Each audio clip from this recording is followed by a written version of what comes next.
দর্শক, আমন্ত্রণ রাতের বাংলাদেশের আয়োজনের শুরুতেই জানাচ্ছি শিরোনামগুলো।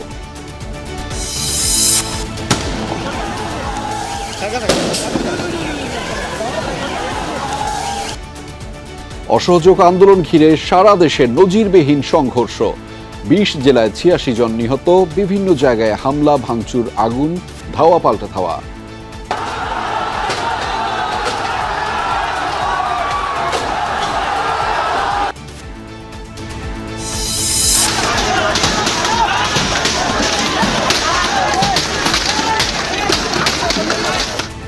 সিরাজগঞ্জে এনায়েতপুর থানায় হামলা, ১৩ পুলিশ সদস্য নিহত। কুমিল্লায় ইলিয়টগঞ্জে আরও একজনকে পিটিয়ে হত্যা।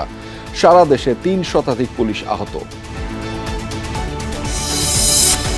পরবর্তী নির্দেশ না দেয়া পর্যন্ত সারা দেশে আবারও অনির্দিষ্টকালের জন্য কারফিউ। ৩ দিনের সাধারণ ছুটি ঘোষণা, বন্ধ থাকবে সব আদালতে বিচার কার্যক্রম।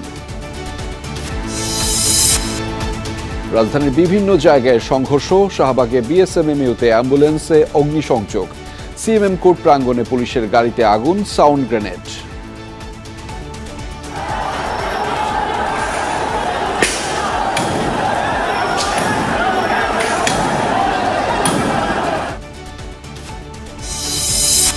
এখন যারা নাশকতা করছে তাদের কেউই ছাত্র নয়, সন্ত্রাসী, বললেন প্রধানমন্ত্রী শেখ হাসিনা। দেশবাসীকে এদের শক্ত হাতে দমনের আহ্বান। ধৈর্য ধরতে ধরতে শেষ সীমায় আওয়ামী লীগ, বললেন নানক। সরকার পদত্যাগে যত বিলম্ব করবে ততই ক্ষতি হবে দেশ জাতির, মন্তব্য মির্জা ফখরুলের। সকল রাজনৈতিক দল, সংগঠন, ব্যক্তি, পেশাজীবী, শ্রমিক, কৃষক সহ আন্দোলনে ঝাঁপিয়ে পড়ে এই অবৈধ সরকারের পতন নিশ্চিত করার আহ্বান জানাচ্ছে। যে যেখানে আছেন, ঐক্যবদ্ধভাবে দেশ বিরোধী অপশক্তি জামাত বিএনপিকে প্রতিরোধ করতে হবে। দর্শক, এছাড়াও রাতের বাংলাদেশে থাকছে আন্দোলনকারীদের উপর গুলি না চালানোর রিট হাইকোর্টে খারিজ। পুলিশের গুলি করার প্রয়োজন হলে মানতে হবে আইনি বিধান।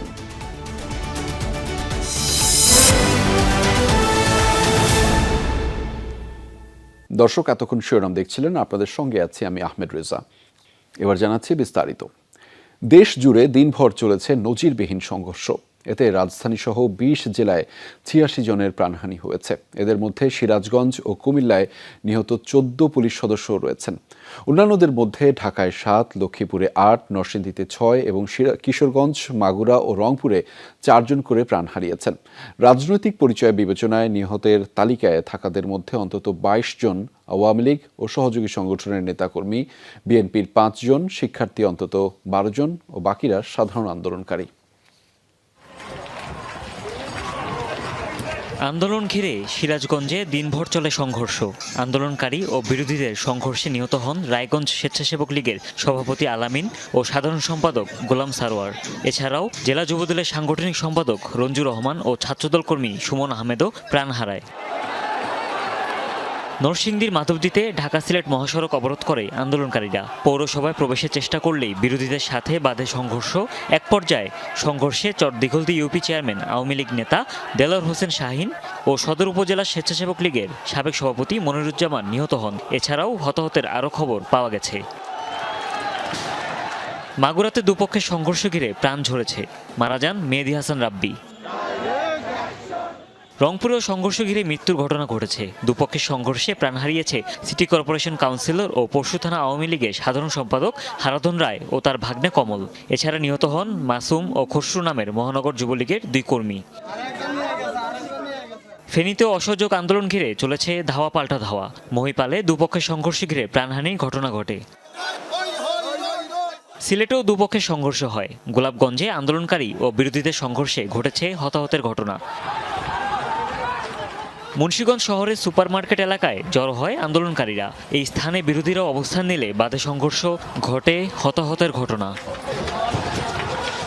বরিশালের নথুল্লাবাদেও হয় দুপক্ষের সংঘর্ষ। ভাঙচুর করা হয় পানি সম্পদ প্রতিমন্ত্রী জাহিদ ফারুকের বাসভবনে। প্রাণ হারায় মহানগরীর ১২ নং ওয়ার্ড আওয়ামী লীগের সাবেক সভাপতি টুটুল চৌধুরী।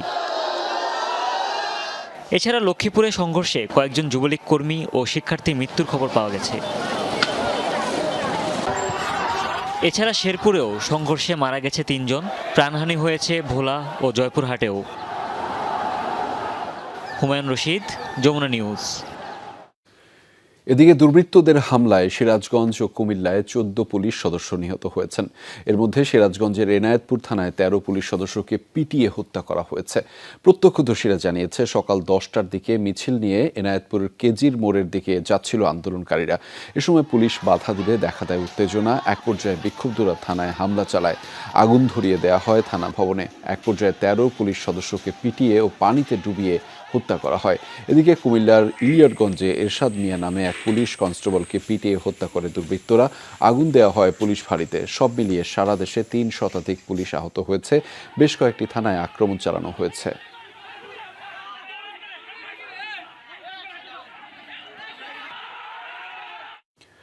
অসহযোগ আন্দোলন ঘিরে দেশের বিভিন্ন স্থানে সংঘর্ষ এবং ধাওয়া পাল্টা ধাওয়ার ঘটনা ঘটেছে। ভাঙচুর, অগ্নিসংযোগ করা হয়েছে রাজনৈতিক দলের কার্যালয় সহ যানবাহনে। পরিস্থিতি নিয়ন্ত্রণে আনতে রাবার বুলেট ও সাউন্ড গ্রেনেড ছুড়েছে আইনশৃঙ্খলা বাহিনী। অসহযোগ কর্মসূচি ঘিরে ব্রাহ্মণবাড়িয়ায় সংঘাত, দফায় দফায় সংঘর্ষ হয়েছে দুপক্ষের। উত্তেজনা ছড়িয়েছে গ্রামেও। ভাঙচুর, অগ্নিসংযোগ করা হয় বেশ কিছু যানবাহন। গুলিবিদ্ধ সহ আহত হন অনেকে।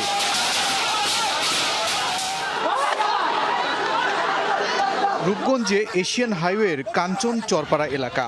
আন্দোলনকারী ও বিরোধী পক্ষ জড়িয়েছে সংঘর্ষে, চলে পাল্টাপাল্টি ধাওয়া। নারায়ণগঞ্জের লিংক রোডও পরিণত হয় রণক্ষেত্রে। আন্দোলনকারীরা ভাঙচুর করে বেশ কিছু স্থাপনা। ধাওয়া পাল্টা ধাওয়া হয়েছে দুপক্ষে। অসহযোগ আন্দোলনের সমর্থকরা পুড়িয়ে দেয় ফরিদপুর জেলা আওয়ামী লীগের কার্যালয়। পাশাপাশি আগুন দেওয়া হয় আরও কয়েকটি ভবনে। হয়েছে দুপক্ষের সংঘর্ষ।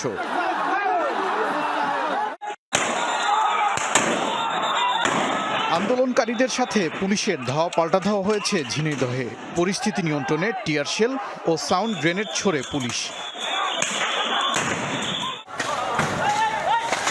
রণক্ষেত্র দিনাজপুর সদর আসনের এমপি ও হুইপ ইকবালুর রহিমের বাড়িতে অগ্নিসংযোগ করা হয়েছে। আগুন দেওয়া হয়েছে পুলিশের গাড়িতেও।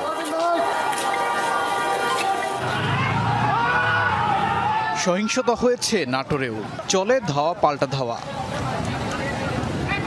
উত্তেজনা দেখা গেছে লক্ষ্মীপুরেও, চলে দুপক্ষের হামলা পাল্টা হামলা। রণক্ষেত্র খুলনা নগরী। জেলা আওয়ামী লীগ কার্যালয়ের পাশাপাশি ভাঙচুর চালানো হয় জেলা পরিষদেও। আগুন দেওয়া হয় কয়েকটি গাড়িতে। উত্তাল চট্টগ্রাম নগরী। নিউ মার্কেট এলাকায় আন্দোলনকারীদের সাথে পুলিশের ধাওয়া পাল্টা ধাওয়া হয়, ছোড়া হয় টিয়ার শেল ও সাউন্ড গ্রেনেড। একই চিত্র সিলেট নগরীতেও। পুলিশের সাথে আন্দোলনকারীদের চলে ধাওয়া পাল্টা ধাওয়া। আন্দোলনকারী ও বিরোধী পক্ষের সংঘর্ষ হয়েছে চাঁদপুরে। ধাওয়া পাল্টা ধাওয়া আর ভাঙচুরে ছড়ায় উত্তেজনা। দিনভর উত্তাল ছিল ঝালকাঠি। পুলিশের সাথে আন্দোলনকারীদের সংঘর্ষ হয়েছে, আহত হয়েছে বেশ কয়েকজন। সহিংসতা ঘটেছে মানিকগঞ্জেও। আন্দোলনকারীদের সাথে পুলিশের ধাওয়া পাল্টা ধাওয়া হয়েছে। পরিস্থিতি নিয়ন্ত্রণে ছোড়া হয় টিয়ার শেল ও সাউন্ড গ্রেনেড।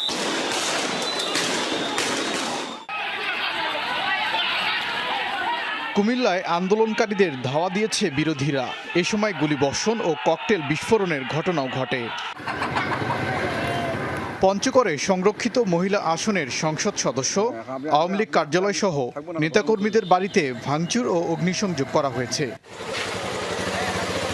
চাঁপাইনবাবগঞ্জে দুপক্ষের সংঘর্ষ হয়েছে। আগুন দেওয়া হয় জেলা আওয়ামী লীগ কার্যালয়ে। পোড়ানো হয়েছে বেশ কিছু যানবাহন। গাজীপুরের শ্রীপুরে আগুন দেওয়া হয় দুটি বাসে। এছাড়া বিভিন্ন স্থানেও সড়ক অবরোধ করে বিক্ষোভ হয়েছে। ওবায়দুর রহমান, যমুনা নিউজ। সারা দেশে অনির্দিষ্টকালের জন্য কারফিউ জারি করেছে স্বরাষ্ট্র মন্ত্রণালয়। এবার কারফিউ শিথিলের কোনো সময়ও নির্দিষ্ট করে দেয়া হয়নি। জনপ্রশাসন মন্ত্রণালয়ের সরকারি বেসরকারি সহ সব অফিসে রোববার থেকে 3 দিনের সাধারণ ছুটি ঘোষণা করেছে। বন্ধ থাকছে ব্যাংকও। অনির্দিষ্টকালের জন্য বন্ধ ঘোষণা করা হয়েছে দেশের সব আদালত। তবে জরুরি সেবা কারফিউ ছুটির আওতামুক্ত থাকবে। এদিকে বিজিএমইএ এক বিজ্ঞপ্তিতে জানিয়েছে, কাল থেকে অনির্দিষ্টকালের জন্য গার্মেন্টস কারখানা বন্ধ থাকবে। দেশব্যাপী সহিংসতা ও সংকটময় পরিস্থিতি বিবেচনা করে কারফিউ নিয়ে শনিবার রাতের সিদ্ধান্ত থেকে পিছু হটেছে স্বরাষ্ট্র মন্ত্রণালয়। আগের চেয়ে কঠোরভাবে অনির্দিষ্টকালের জন্য সারা দেশে জারি করেছে কারফিউ বা সান্ধ্য আইন। সন্ধ্যা ৬টা থেকে কারফিউ কার্যকর হয়েছে, চলবে পরিস্থিতি স্বাভাবিক না হওয়া পর্যন্ত। এবার আগের মতো নির্দিষ্ট সময়ের জন্য কারফিউ শিথিলের কোনো সময়ও দেয়নি স্বরাষ্ট্র মন্ত্রণালয়। কারফিউ থাকায় সরকারি, বেসরকারি, স্বায়ত্তশাসিত, আধা স্বায়ত্তশাসিত, স্বশাসিত সহ সব অফিসে সোম থেকে বুধবার ৩ দিন সাধারণ ছুটি ঘোষণা করেছে জনপ্রশাসন মন্ত্রণালয়। এই সময়ে বন্ধ থাকবে সকল ব্যাংক ও আর্থিক প্রতিষ্ঠান। এদিকে সুপ্রিম কোর্টও আলাদা বিজ্ঞপ্তির মাধ্যমে সোমবার থেকে অনির্দিষ্টকালের জন্য উচ্চ আদালত সহ দেশের সকল আদালতের বিচার কাজ বন্ধ ঘোষণা করেছে। তবে জরুরি বিবেচনায় প্রয়োজনীয় ব্যবস্থা নিতে পারবেন প্রধান বিচারপতি। আলমগীর স্বপন, যমুনা নিউজ, ঢাকা। যারা নাশকতা করছে তারা কেউই ছাত্র নয়, তারা সন্ত্রাসী বলে দাবি করেছেন প্রধানমন্ত্রী শেখ হাসিনা। এই সন্ত্রাসীদের শক্ত হাতে দমন করার জন্য দেশবাসীর প্রতি আহ্বান জানিয়েছেন তিনি। রোববার গণভবনে নিরাপত্তা সংক্রান্ত জাতীয় কমিটির বৈঠকে এসব কথা বলেছেন সরকার প্রধান। সকালে কমিটির আহ্বায়ক প্রধানমন্ত্রী শেখ হাসিনার সভাপতিত্বে এ সভা শুরু হয়। সভায় উপস্থিত ছিলেন বিভিন্ন দফতরের মন্ত্রী, প্রতিমন্ত্রী, নিরাপত্তা উপদেষ্টা, সচিব, সেনা, নৌ, বিমান, পুলিশ, বিজিবি, কোস্টগার্ড, ফোর্সেস ইন্টেলিজেন্স ও এনএসআই এর প্রধান সহ কমিটির সদস্য ২৯ জন। তথ্য প্রতিমন্ত্রী মোহাম্মদ এ আরাফাত জানিয়েছেন, জনগণের সমর্থন না পেয়ে সন্ত্রাসী কর্মকাণ্ড চালাচ্ছে আন্দোলনকারীরা। আওয়ামী লীগ নেতাকর্মীরা চাইলে প্রতিহত করতে পারে, কিন্তু সরকার এখনও ধৈর্য ধরে আছে বলে জানিয়েছেন তিনি। বলেন, জানমালের নিরাপত্তায় প্রয়োজনে আইন প্রয়োগ হতে পারে। বিএনপির দাবির সাথে আন্দোলনকারীরা একাত্ম হয়েছে বলে দাবি করেন তথ্য প্রতিমন্ত্রী। বলেন, এখন আর কোটা নয়, রাজনৈতিক আন্দোলন হচ্ছে। সংসদ ভবনে সাংবাদিকদের তিনি এসব কথা বলেছেন। দেশের বর্তমান পরিস্থিতিতে নিরাপত্তা সংক্রান্ত জাতীয় কমিটির সাথে বৈঠক করেছেন সরকার প্রধান। উপস্থিত ছিলেন ৩ বাহিনীর প্রধান ও তথ্য প্রতিমন্ত্রী সহ সংশ্লিষ্টরা। পরে সংসদ ভবনে তথ্য প্রতিমন্ত্রী সাংবাদিকদের বলেন, আন্দোলন এখন আর কোটা সংস্কারে নেই, রাজনৈতিক আন্দোলন চলছে। বিএনপির সাথে তারা একাত্ম হয়েছে বলেও জানান তিনি। এটা অর্জন করতে যাচ্ছে তারা সন্ত্রাস এবং সহিংসতার পথে। যদি তা না হয় তাহলে কেন বঙ্গবন্ধু মেডিকেল বিশ্ববিদ্যালয় আক্রমণ করতে হবে? এখন এটা হলো বিএনপি জামাতের যে সংঘাত এবং আমাদের আওয়ামী লীগের প্রতি রাজনৈতিকভাবে যে চ্যালেঞ্জ, তার মধ্যে যে সন্ত্রাস তারা করে, এটাকে রাজনৈতিকভাবে আমরা মোকাবেলা করব। তথ্য প্রতিমন্ত্রী বলেন, হত্যাকাণ্ডের সাথে কারা জড়িত তা জানতে তদন্ত করতে হবে, আগেই এর দায় সরকারকে দেয়া যায় না। এই লাশের উপর দিয়ে দাঁড়িয়ে কারা এটা সুবিধা এবং বেনিফিশিয়ারি নিয়েছে, মানুষকে উস্কে দিয়েছে, এবং কারা মানুষকে উস্কে দিয়ে এক ধরনের বিপথে পরিচালিত করেছে। আমরা জাতিকে, বিশ্বকে দেখাতে চাই যে সন্ত্রাসটা কারা করে, একটু দেখুক। প্রতিমন্ত্রী বলেন, সরকার আর কোনো সংঘাত চায় না, তাই এখনো ধৈর্য ধরে আছে। তবে জনগণের জানমালের নিরাপত্তা দেওয়াও সরকারের দায়িত্ব। অনেক জনসমর্থন সাধারণ মানুষকে ডাক দিলে, বঙ্গবন্ধু কন্যার ডাক দিলে তারাও রাস্তায় নামবে। কিন্তু আমরা সংঘাত এড়ানোর জন্য আমরা আলোচনার দরজা খোলা রেখেছি, আমরা সংঘাতে যেতে চাচ্ছি না। কিন্তু একই সাথে এটা বলতে চাই যে সন্ত্রাসীরা সন্ত্রাস করলে আইনের প্রয়োগও ঘটাতে হবে। মাননীয় প্রধানমন্ত্রী বলেছেন, এই সন্ত্রাসীদেরকে দমন করার জন্য জনগণের প্রতি উনি আহ্বান জানিয়েছেন। গুজব বন্ধের জন্য ফেসবুক বন্ধ রাখা হয়েছে বলেও জানিয়েছেন তথ্য প্রতিমন্ত্রী। এটা আপনাকে একটু বলি, বিএনপি রাসেল আহমেদ, যমুনা নিউজ, ঢাকা। এক দফার আন্দোলন অসহযোগের প্রথম দিনে রাজধানীর বিভিন্ন স্থানে সংঘর্ষ হয়েছে। বেলা 11টা নাগাদ শাহবাগের সংঘর্ষ ছড়িয়ে পড়ে Bangla motor, Karwanbazar, science lab, Bata signal, Dhanmondi, Mirpur সহ নগরীর বিভিন্ন এলাকায়। পুড়িয়ে দেওয়া হয় বিএসএমএমইউ কম্পাউন্ডের ভেতরে থাকা মোটরসাইকেল, অ্যাম্বুলেন্স। লাঠি, ইটপাটকেল ও দেশীয় অস্ত্র নিয়ে হামলা পাল্টা হামলা করে দুপক্ষ।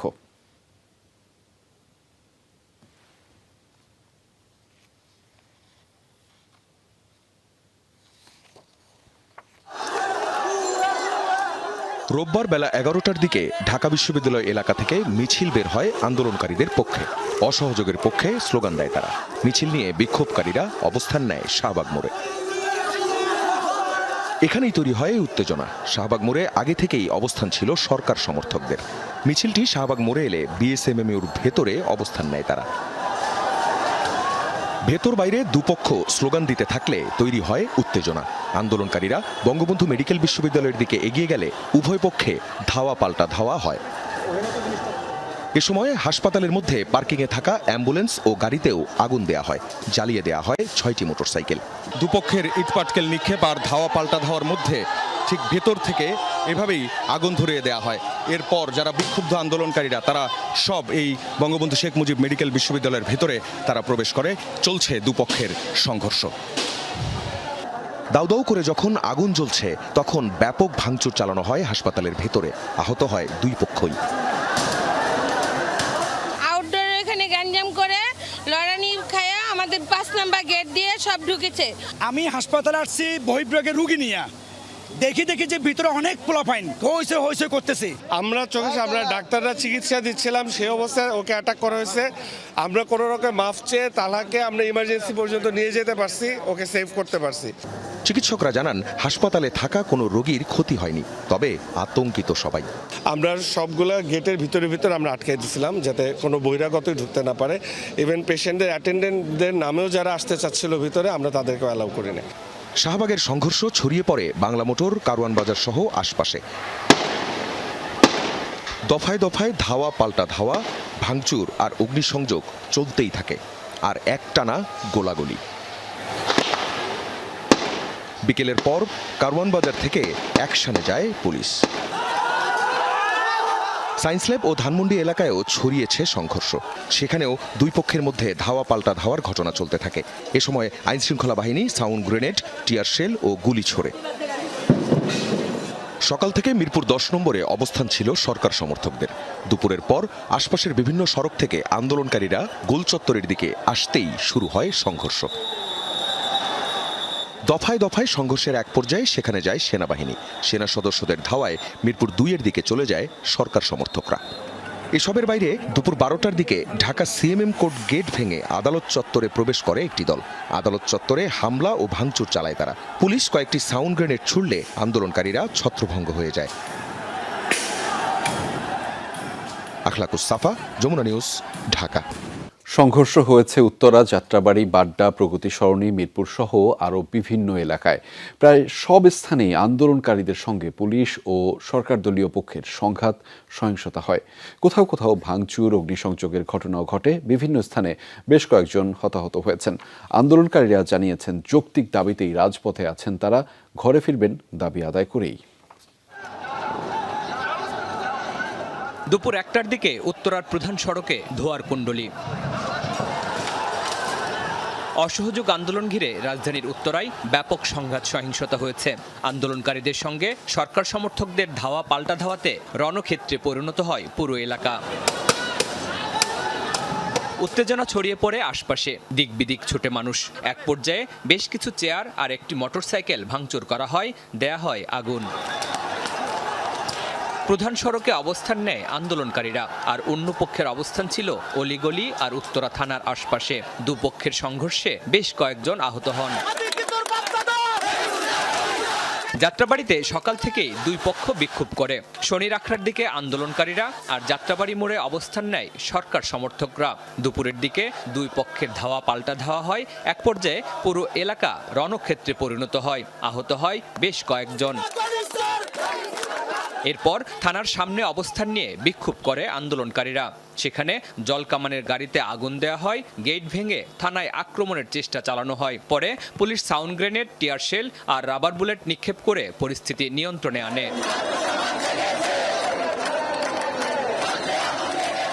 এক দফা দাবিতে রামপুরা ব্রিজের সামনে অবস্থান নেয় আন্দোলনকারীরা। পরে শিক্ষার্থীরা মিছিল নিয়ে মধ্য বাড্ডার দিকে এগোতে থাকে। এ সময় বিভিন্ন শ্রেণী পেশার মানুষের উপস্থিতি দেখা যায়। এই কর্মসূচিতে যোগ দিয়েছে east West university, BRAC university সহ আশপাশের আরও কয়েকটি শিক্ষা প্রতিষ্ঠানের শিক্ষার্থী, শিক্ষক ও অভিভাবকরা। এদিকে প্রগতি সরণি সড়কে অবস্থান নেন আন্দোলনকারীরা। শিক্ষার্থীদের পাশাপাশি আন্দোলনে যোগ দেন অভিভাবক ও সাধারণ মানুষ। সবাই শিক্ষার্থী নিহতের ঘটনায় ক্ষোভ প্রকাশ করেন। সে বলে যে সে তার নাকি স্বজনের কষ্ট বুঝে, সে কোনো কষ্ট বুঝে, কোনো কষ্ট বুঝে না। আমাদের দাবি হচ্ছে step down Hasina, step down Hasina. আমাদের যত কিছু বলে বিনিময় দাবি একটাই, হাসিনা নামবে। আমাদের ভাই বোনদের ফিরিয়ে দিতে হবে, নয়তো শেখ হাসিনার পদত্যাগ করতে হবে। শিক্ষার্থীদের অভিযোগ, পুলিশের সহায়তায় আন্দোলনকারীদের উপর নির্বিচারে গুলি করেছে সরকার সমর্থকরা। তারা জানান, দাবি আদায় না হওয়া পর্যন্ত বৈষম্য বিরোধী ছাত্র আন্দোলনের কর্মসূচি চলবে। শরীফুল ইসলাম খান, যমুনা নিউজ, ঢাকা। আওয়ামী লীগ ধৈর্য ধরতে ধরতে শেষ সীমায় পৌঁছে গেছে। এই পরিস্থিতিতে দেশবাসীকে বিএনপি জামায়াতের জঙ্গিদের প্রতিহত করার আহ্বান জানিয়েছেন দলের সভাপতিমণ্ডলীর সদস্য জাহাঙ্গীর কবির নানক। বিকেলে দলের পক্ষে এক সংবাদ সম্মেলনে তিনি বলেন, সরকার পতনের দাবি ছাত্রদের নয়, বিএনপি জামায়াতের। তাই সকল হত্যা ও সহিংসতার দায় আন্দোলনকারীদেরকেই নিতে হবে। চলমান পরিস্থিতি নিয়ে বিকেলে আওয়ামী লীগের সংবাদ সম্মেলন। সভাপতির ধানমন্ডির রাজনৈতিক কার্যালয়ে আয়োজিত ব্রিফিংয়ে কথা বলেন দলের প্রেসিডিয়াম সদস্য জাহাঙ্গীর কবির নানক। সারা দেশে সহিংসতার কথা তুলে ধরে নানক বলেন, সরকার পতনের দাবি শিক্ষার্থীদের নয়, এটি বিএনপি জামাতের দাবি। এর সাথে শিক্ষার্থীদের দাবির কোনো মিল নেই। ধৈর্যের শেষ সীমা পর্যন্ত আমরা পৌঁছে গিয়েছি। ধৈর্য সহনশীলতা মানে দুর্বলতা নয়। আমরা আপনার এই জঙ্গি গোষ্ঠীকে প্রতিরোধ করার জন্য আমরা দেশবাসীর কাছে উদাত্ত আহ্বান জানাচ্ছি। নানক বলেন, এই আন্দোলনকে কেন্দ্র করে দেশজুড়ে হত্যা ও সহিংসতা চলছে। তাই আন্দোলনের নেতৃত্ব দানকারীদেরই এসব হত্যাযজ্ঞ ও সহিংসতা দায় নিতে হবে বলেও জানান আওয়ামী লীগের এই প্রেসিডিয়াম সদস্য। যে যেখানে আছেন, ঐক্যবদ্ধভাবে দেশ বিরোধী অপশক্তি জামাত বিএনপিকে প্রতিরোধ করতে হবে। শান্তিপূর্ণ উপায় চূড়ান্ত লড়াইয়ের জন্য রাজপথে আসতে হবে, নেমে আসতে হবে। আমাদের শেষ রক্তবিন্দু থাকতে সন্ত্রাস ও নৈরাজ্য সৃষ্টিকারীদের আস্ফালন আমরা সহ্য করব না। এদিকে রাজধানীর খামারবাড়িতে কৃষিবিদ পরিষদ ও কৃষিবিদ ইনস্টিটিউশনের যৌথ উদ্যোগে হয় শান্তি সমাবেশ ও মিছিল। কৃষি মন্ত্রণালয়ের কর্মকর্তা কর্মচারীরাও এতে যোগ দেন। দেশব্যাপী চলমান সহিংসতা ও হুমকির বিরুদ্ধে রাজাকার আল বদরদের এক দফার আন্দোলন মোকাবেলা করতে রাজপথে থাকার ঘোষণা দেন আওয়ামী লীগ সমর্থিত পেশাজীবী নেতারা। অশুভ শক্তিকে প্রতিহত করার আহ্বানও জানান তারা। অনুষ্ঠানে অংশ নিয়ে আওয়ামী লীগ নেতারা বলেন, কোমলমতি শিক্ষার্থীদের বিভ্রান্ত করে কোটা আন্দোলনের দাবিকে সরকার পতনের এক দফা দাবিতে নেওয়া হয়েছে। আওয়ামী লীগ সহিংসতা নয়, শান্তি চায়। সংলাপের মাধ্যমেই শান্তি আনা সম্ভব। আমরা এখনো মনে করি আমরা শিক্ষার্থীরা এদের দ্বারা আর বিপদগামী হবে না। তারা ফিরে আসবে এবং আসতেই হবে, কারণ তারা বাংলাদেশকে ভালোবাসে। তারা মুক্তিযুদ্ধের চেতনায় সমৃদ্ধ হিসাবেই আমরা তাদেরকে বিবেচনায় রাখি, ভালোবাসি। আমাদের এই রাজপথে অবস্থান অবশ্যই চলমান থাকবে যতক্ষণ পর্যন্ত না ওই রাজাকার আলবদরদেরকে বাংলাদেশে তাদের নির্মূল না করতে পারবো, তাদের শিকড় আমরা তুলে দিতে পারবো। আমরা শান্তি চাই, আমরা সংলাপের মাধ্যমে শান্তি চাই। মাননীয় প্রধানমন্ত্রীর ডাক, যারা সন্ত্রাস করবে সন্ত্রাসের মোকাবেলাও আমরা অবশ্যই করব। সহিংসতা ও হুমকির বিরুদ্ধে রাজাকার আল বদরের এক দফা মোকাবেলা করার জন্য রাজপথে থাকবে বলে জানান আওয়ামী লীগ ও পেশাজীবী নেতারা। তাওহিদ মিথুন, যমুনা নিউজ, ঢাকা। সরকার পদত্যাগে যত বিলম্ব করবে তত বেশি ক্ষতি হবে দেশ ও জাতির, এ মন্তব্য করেছেন বিএনপির মহাসচিব মির্জা ফখরুল ইসলাম আলমগীর। দলের নেতাকর্মীদের এক দফা আন্দোলনের মার্চ টু ঢাকা কর্মসূচি সফল করার এবং নিজ এলাকায়ও আন্দোলন সংগ্রাম অব্যাহত রাখার আহ্বান জানিয়েছেন তিনি। বলেন, সরকার পরিকল্পিতভাবে সংঘাত সংঘর্ষ উস্কে দিচ্ছে। গণহত্যার পর এখন ত্রাসের মধ্য দিয়ে গোটা দেশে নৈরাজ্য সৃষ্টি করা হচ্ছে বলেও দাবি করেছেন বিএনপি মহাসচিব। এদিকে সম্মিলিত পেশাজীবী পরিষদের সমাবেশ ঘিরে প্রেস ক্লাব এলাকায় রণক্ষেত্র পরিণত হয়। এই চিত্র জাতীয় প্রেস ক্লাব এলাকার পেশাজীবীদের সঙ্গে পুলিশের ধাওয়া পাল্টা ধাওয়া।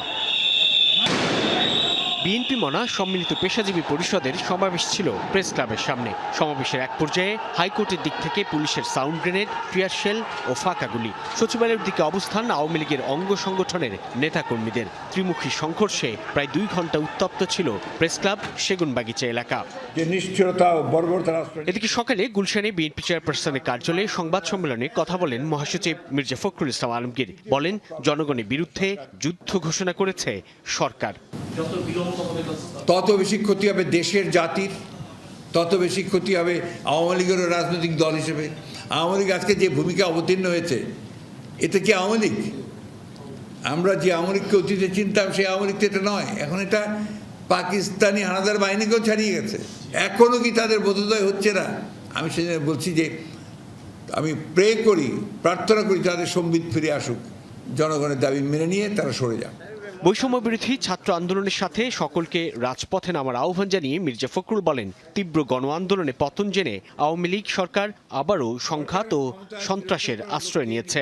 খুনি শাসক গোষ্ঠীর পতনের লক্ষ্যে সকল রাজনৈতিক দল, সংগঠন, ব্যক্তি, পেশাজীবী, শ্রমিক, কৃষক সহ আপামর জনসাধারণকে ঐক্যবদ্ধ হয়ে আন্দোলনে ঝাঁপিয়ে পড়ে এই অবৈধ খুনি হাসিনা সরকারের পতন নিশ্চিত করার আহ্বান জানাচ্ছি।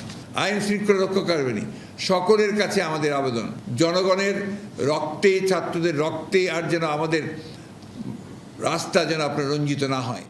মির্জা ফখরুল বলেন, ছাত্র শিশু জনতার রক্তে রঞ্জিত এই সরকার। ছাত্র জনতার ঐক্যের মধ্য দিয়ে যে চূড়ান্ত আন্দোলন, তাকে স্তব্ধ করার ক্ষমতা কারণ নেই বলেও হুঁশিয়ারি করেন বিএনপি মহাসচিব। সমগ্র দেশ আজ গণহত্যাকারী সরকারের বিরুদ্ধে একাট্টা।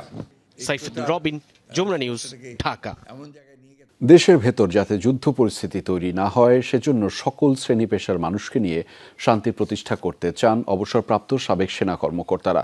আজ রাওয়া ক্লাবে অনুষ্ঠিত এক সংবাদ সম্মেলনে 48 সাবেক সেনা কর্মকর্তার পক্ষে এক বিবৃতিতে দেশবাসীকে হত্যাযজ্ঞ, নির্যাতন, গুম এবং গণগ্রেফতারের ঘটনায় উদ্বেগ প্রকাশ করেন সাবেক সেনাপ্রধান জেনারেল ইকবাল করিম ভূঁইয়া। আরও বলেন, অজস্র কিশোর তরুণের তাজা প্রাণ অকালে ঝরে যাওয়ায় অভিভাবক হিসেবে নিজেদের দায়মুক্ত ভাবতে পারছেন না তিনি। 71-এর মুক্তিযুদ্ধের চেতনা তথা বৈষম্য, ভেদাভেদ ও জুলুমের অবসান না ঘটিয়ে উল্টো পথে চলছে সমাজ। সমাজের এই ব্যবস্থাপনা মানুষের সহ্যের সীমা ছাড়িয়ে গেছে। অধিকার আদায়ে তারা নিজেদের জীবন দিতেও পিছপা হচ্ছে না। পার্শ্ববর্তী দেশ মিয়ানমার সামরিক সরকারের গুন্ডা পান্ডা দিয়ে সন্ত্রাস চালালো এবং পুলিশ, র্যাব, আনসার ও বিজিবি নামিয়ে আকাশে হেলিকপ্টার উড়িয়ে নির্বিচারে গুলি করে অগণিত কিশোর, শিশু ও তরুণের তাজা প্রাণ হরণ করলো, তা দেশবাসী কি এত সহজে এত অল্প সময়ের মধ্যে ভুলে যাবে? বিশ্ব শান্তি প্রতিষ্ঠায় বাংলাদেশের সশস্ত্র বাহিনী গত 3 দশক ধরে অক্লান্ত পরিশ্রম ও ত্যাগের মাধ্যমে যে সম্মান, মর্যাদা ও গৌরব অর্জন করেছেন, তা আজ কঠিন পরীক্ষার মুখোমুখি দাঁড়িয়েছে। একটি রাজনৈতিক সংকটকে সামরিকীকরণের যে উদ্যোগ নেওয়া হয়েছে, আমরা সশস্ত্র বাহিনীর অবসরপ্রাপ্ত কর্মকর্তারা এর তীব্র বিরোধিতা করছি। অসহযোগ আন্দোলনের প্রথম দিনে বিভীষিকার মতো পরিস্থিতি হয় রাজধানীর হাসপাতালগুলোতে। গুলিবিদ্ধ আহতদের চিকিৎসা দিতে গিয়ে হিমশিম খাচ্ছিলেন চিকিৎসকরা। এক ঢাকা মেডিকেলেই গুলিবিদ্ধ 67 জন ভর্তি হয়েছেন। আহত হয়ে চিকিৎসা নিয়েছেন প্রায় 250 মানুষ। ঢাকা মেডিকেলের জরুরি বিভাগে 7 জন মারা গেছেন। ঢাকা মেডিকেল কলেজ হাসপাতালের জরুরি বিভাগের বিকেলের চিত্র।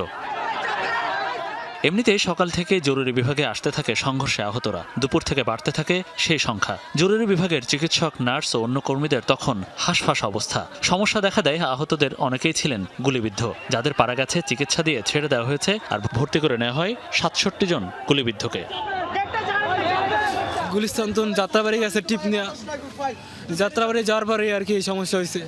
ঠিক আছে, প্রথমে তো জানি নাই, পরবর্তীতে এই জায়গায় আসার পর আর লোক আর কি কইছে, ঠিক আছে মাজায় গুলি লাগছে। ওই ফার্ম গেট থেকে আসতেছিল, তখন ওরে গুলি করা হয়েছে। গুলি করার পরে 2-3টা বাই ওরে পাইছে, পাওয়ার পরে ওরে ঢাকা মেডিকেলে নিয়ে আসছে। ঢাকা মেডিকেলে আনার সময় এবং চিকিৎসাধীন অবস্থায় 7 জন মারা গেছেন। এর মধ্যে শিক্ষার্থী 2 জন বেসরকারি অফিসের কর্মচারী, 2 জন দিনমজুর এবং 1 জন অজ্ঞাত। ঢাকা মেডিকেল ছাড়াও ঢাকার sir Salimullah medical college, Mugda medical college, Suhrawardy হাসপাতাল, এছাড়াও উত্তরা, ধানমন্ডি, মিরপুরের এলাকার সরকারি বেসরকারি হাসপাতালের অবস্থাও ছিল একই রকম। আহতদের অভিযোগ, শান্তিপূর্ণ আন্দোলনে হামলা করেছে বিরোধীরা। আর আহত ক্ষমতাসীন দলের কর্মীরা জানান, বিনা উস্কানিতে হামলা করেছে আন্দোলনকারীরা। পুলিশ গ্যাস ছিল, অথবা ফায়ার করছিল, তখন আমার বন্ধুর চোখে গুলি লাগছিল। রাখার পরে আমি ওরে ধরছি, ধরে আমার কাঁধে নিচ্ছি, তখন ওই যে গ্যাসটা এসে আমার পায়ে লাগছে, ওর বুকে এসে তারপর পায়ে লাগছে।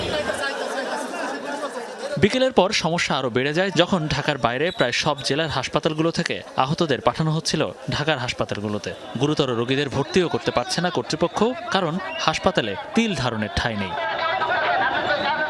মনিরুল ইসলাম, যমুনা নিউজ, ঢাকা। আন্দোলনকারীদের উপর তাজা গুলি ব্যবহার না করার নির্দেশনা চেয়ে করা রিটটি সরাসরি খারিজ করেছেন হাইকোর্ট। তবে কিছু পর্যবেক্ষণ দিয়েছেন আদালত। বলেছেন, গুলি করার ক্ষেত্রে আইন শৃঙ্খলা বাহিনীকে কঠোরভাবে আইন ও প্রবিধান অনুসরণ করতে বলা হয়েছে। আইনজীবীরা বলেছেন, জীবন রক্ষার্থে সবশেষ ধাপ হিসেবে গুলি করতে পারবে পুলিশ, তবে নির্বিচারে গুলি করা যাবে না। গেল সপ্তাহে 2 দিনের শুনানি, 2 পক্ষের উত্তপ্ত বাক্য বিনিময়, এজলাসে হইচই, হট্টগোল, বিচারপতির অসুস্থতা, সব মিলিয়ে নাটকীয় পরিস্থিতি। 4 দিন পর রোববার যথাসময়ে বসে হাইকোর্টের দ্বৈত বেঞ্চ। শুরুতেই শুনানি করেন অ্যাটর্নি জেনারেল। শুনানির এক পর্যায়ে তিনি কিছুটা উত্তপ্ত হয়ে উঠলে এজলাসে শুরু হয় হইচই। পরে হস্তক্ষেপ করেন আদালত। অ্যাটর্নি জেনারেলকে উদ্দেশ্য করে আদালত বলেন, এখনকার হাইব্রিড আওয়ামী আইনজীবীরা আগের শুনানিতে ঠিকমতো আদালতে বসতে দেয়নি, রিটকারীদেরও কথা বলতে দেয়নি। অ্যাটর্নি বলেন, রিটকারীরা এক চোখে দেখেন, পুলিশ হত্যার কথা নেই পিটিশনে। বলেন, রাজনৈতিক উদ্দেশ্যেই এই রিট, যার প্রমাণ রিটকারীদের ফেসবুক পোস্ট। একজন পুলিশকে যাত্রাবাড়িতে ঝুলিয়ে মারা হয়েছে, সেটা সম্বন্ধে বক্তব্য ছিল না। আমরা তখন বলছিলাম যে যখন কথা বলতে হবে তখন সকলের জন্য বলতে হবে, যে ওনাদের উদ্দেশ্যটা হচ্ছে এক দফার আন্দোলন। একজন বলছেন, আরেকজন বলছেন তুমি কবে বাংলা তুমি কবে যাবা। এটি সম্পূর্ণ ভুল একটি কথা। মানুষকে নিয়ে বাঁচানোর জন্য যদি কোনো পিটিশন করা হয়, সেটা কখনো রাজনীতি হয় না। দেশের অ্যাটর্নি জেনারেল হিসেবে না, তিনি একজন রাজনৈতিক নেতার বক্তব্য দিয়েছেন। পরে রিটের পক্ষের আইনজীবী সারা হোসেন সমন্বয়কদের ডিবি হেফাজত প্রসঙ্গে উত্থাপন করলে আদালত বলেন, তাদের মুক্তির ফলে বিষয়টি অকার্যকর হয়ে গেছে। পরে রিট খারিজ করে 5টি পর্যবেক্ষণ দিয়ে আদেশ দেন আদালত। পুলিশ রেগুলেশন অফ বেঙ্গল সেইটার 153 থেকে 56 পর্যন্ত যে বিধানগুলো আছে, সেই বিধানগুলো, অর্থাৎ এখানে যেগুলো আছে যে তারা লেথাল আর্মস, তারা ফায়ার আর্মস এগুলো ইউজ করতে পারবে। আদালতের পর্যবেক্ষণে সন্তুষ্ট রিটের পক্ষের আইনজীবীরাও। তারা বলছেন, কাগজে কলমের রিটটি খারিজ হলেও আবেদনে যা চাওয়া হয়েছে তাই দেয়া হয়েছে পর্যবেক্ষণে। গুলিবর্ষণের ব্যাপারে সেটাতে আমরা অবশ্যই সন্তুষ্ট, কারণ ওরা পরিষ্কার করেছেন যে আইন অমান্য করে কিছু করা যাবে না, এবং আইনও খুবই পরিষ্কার যে গুলিবর্ষণ এমনি এমনি করা যাবে না, লাইভ রাউন্ড যখন ইচ্ছা চালানো যাবে না। এদিকে কোটা সংস্কার আন্দোলন চলাকালে শিশুদের মৃত্যুর ঘটনায় করা রিট শুনতে অপারগতা প্রকাশ করেছেন এই বেঞ্চ। রিটটি উপস্থাপন করা হলে জ্যেষ্ঠ বিচারপতি বলেন, রাজনৈতিক ইস্যু রাজপথেই সমাধান হওয়া উচিত। মহিউদ্দিন মধু, যমুনা নিউজ, ঢাকা। ডক্টর ইউনূসকে 666 কোটি টাকা ট্যাক্স দিতেই হবে। সকালে কর দাবির বৈধতা সংক্রান্ত রিট খারিজ করে দিয়েছেন হাইকোর্ট। বিচারপতি মোহাম্মদ খুরশিদ আলম সরকার ও বিচারপতি মোহাম্মদ মনিরুজ্জামানের সমন্বয়ে গঠিত হাইকোর্ট বেঞ্চ এই রায় দিয়েছেন। এর ফলে ডক্টর ইউনূসকে 666 কোটি টাকা সরকারকে পরিশোধ করতে হবে। আদালত ডক্টর ইউনূসের পক্ষে শুনানি করেন ব্যারিস্টার আব্দুল্লাহ আল মামুন। আদালত জানান, হাইকোর্টের খারিজ আদেশের বিরুদ্ধে আপিল করা হবে। এর আগে গত 11 মার্চ ডক্টর মোহাম্মদ ইউনূসের গ্রামীণ কল্যাণের 666 কোটি টাকা কর ফাঁকির মামলায় 3 মাসের মধ্যে হাইকোর্টকে নিষ্পত্তির নির্দেশ দেন আপিল বিভাগ। প্রধান বিচারপতি ওবায়দুল হাসানের নেতৃত্বাধীন 5 বিচারপতির আপিল বেঞ্চ এই আদেশ দিয়েছেন। এই রায়টা বিরুদ্ধে আমরা আপিল করব, যেহেতু এইখানে রায়ের টাকার কোনো প্রশ্ন না। প্রশ্নটা হচ্ছে যে লিগ্যালিটি, যে 15 বছর পরে এসে তারা রিওপেন করতে পারে কিনা ফাইল। একটি সঠিক সাধারণ নির্বাচন ছাড়া সরকার হওয়ার কারণে আজকে এই ঘটনা হয়েছে, তাই উনি সাধারণ নির্বাচনের কথা উনি বলেছেন। এবার ক্রাইমিয়ায় রাশিয়ার সাবমেরিন ধ্বংসের দাবি করেছে ইউক্রেন। কিয়েভের ছোড়া 150 ড্রোন ভূপাতিতের দাবি করেছে মস্কো। পাল্টাপাল্টি হামলায় উত্তেজনা বেড়েই চলেছে রাশিয়া ইউক্রেন ফ্রন্টলাইনে। রাশিয়ার দাবি, কিয়েভ বাহিনীর ট্যাঙ্ক, যুদ্ধযান, ইজ্জার সহ বহু ক্ষেপণাস্ত্র ধ্বংস করেছে মস্কোর সেনারা। হামলার টার্গেট হয়েছে ইউক্রেনের মিসাইল উৎক্ষেপণ কেন্দ্র ও রাডার স্টেশন। জবাবে রোস্তভ, কুরস্ক ও বেলগোরদে রুশ তেল সংরক্ষণাগার হামলা চালিয়েছে কিয়েভের সেনারা। ইউক্রেনের সামরিক বিভাগ জানিয়েছে 4টি S-400 আকাশ প্রতিরক্ষা ব্যবস্থা ধ্বংস করেছে তারা। হামলা চালিয়েছে মোরোজোভস্ক বিমান ঘাঁটিতেও। সেভাস্তোপোলে ধ্বংস করেছে রাশিয়ার $300 মিলিয়ন সাবমেরিন। হামলার পর ডুবে যায় সেটি।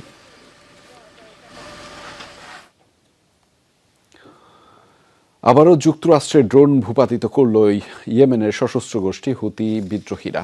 টেলিভিশনে প্রচারিত এক বিবৃতিতে মার্কিন MQ-9 রিপার ড্রোন ধ্বংসের দাবি করেছে গোষ্ঠীটি। ইয়েমেনের উত্তরাঞ্চলীয় প্রদেশ সাদায় সারফেস টু এয়ার মিসাইল ব্যবহার করে এই ড্রোন ভূপাতিতের কথা জানিয়েছে হুতি। অভিযোগ, আকাশসীমা লঙ্ঘন করে সন্দেহজনক কার্যক্রম চালাচ্ছিল মনুষ্যবিহীন আকাশযানটি। এ বিষয়ে এখনও কোনো মন্তব্য করেনি যুক্তরাষ্ট্র। একই দিন এডেন উপসাগরে পণ্যবাহী জাহাজ হামলা করে ইরান সমর্থিত গোষ্ঠী গোষ্ঠীটি। লাইবেরিয়ার পতাকাবাহী জাহাজটিতে সরাসরি ক্ষেপণাস্ত্র হামলার দাবি করেছে তারা। দাবি নির্ভুলভাবে লক্ষ্যে আঘাত হানে ড্রোনটি।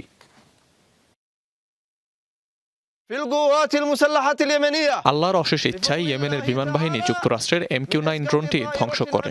এটি আমাদের আকাশসীমা লঙ্ঘন করেছিল, তাই এটিকে ক্ষেপণাস্ত্রের সাহায্যে ভূপাতিত করা হয়। দর্শক, এই ছিল রাতের বাংলাদেশের আয়োজনে। এতক্ষণ ধরে আমাদের সাথে থাকবার জন্য আপনাদের সবাইকে অনেক ধন্যবাদ।